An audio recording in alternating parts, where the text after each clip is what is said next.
So the Grand Enchantment Trail, like a lot of trails, you need to do your due diligence, logistics, start date, and you can never be sure. It's like the Arizona Trail this year. Even if you started at a normal time, it didn't work out for most people.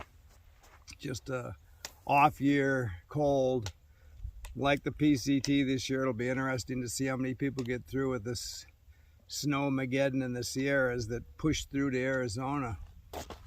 But, you know, this is April 19th, and I'm out here hiking it, and, you know, it's in the 80s, mid 80s, very doable, using my umbrella a lot.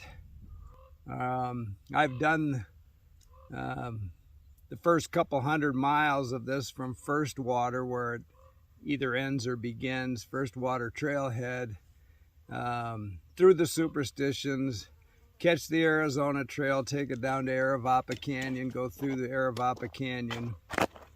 And, you know, that's all just beautiful country. After that, you know, it goes over towards Safford, Arizona, and then it starts getting higher into New Mexico. So, you know, you're going to have snow issues there if you get there too early. But it's getting to be a very popular trail, so you should be able to find lots of information on people that have done it and the conditions they've hit and when they hit it. Coming north on the Arizona Trail this year, I just noticed a lot of southbounders doing the Grand Enchantment Trail. So information should be really building out there as far as trying to get a handle on when to start, which direction to go.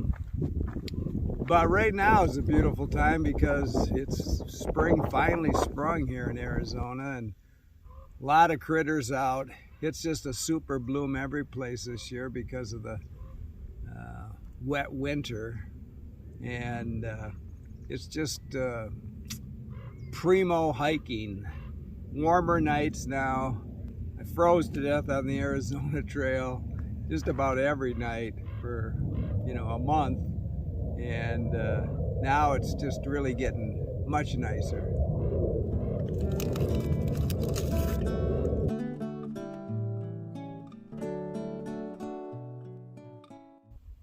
If you follow this channel, you probably noticed on this trip that I'm not wearing ultra all-weather boots I bought that I used on the Arizona Trail for a few 100 miles. That's because they were a fail. That'll be another video. I can just tell you that, you know, I love these Ultra 3.5s. Can't buy them anymore. They're hard to get. They were like the perfect boot. I've said that a million times, but I say that because I never had a hot spot. I never had a chafing. I never had a blister in these. I never even think about my feet in these things. And those all-weathers gave me blisters, chafing. You know, I even came in and thought about switching them out, but thought, well, maybe they needed some breaking in. So I went out with them again and suffered through it again. You know, I was thinking about my feet all the time because they hurt. And so I can't recommend those.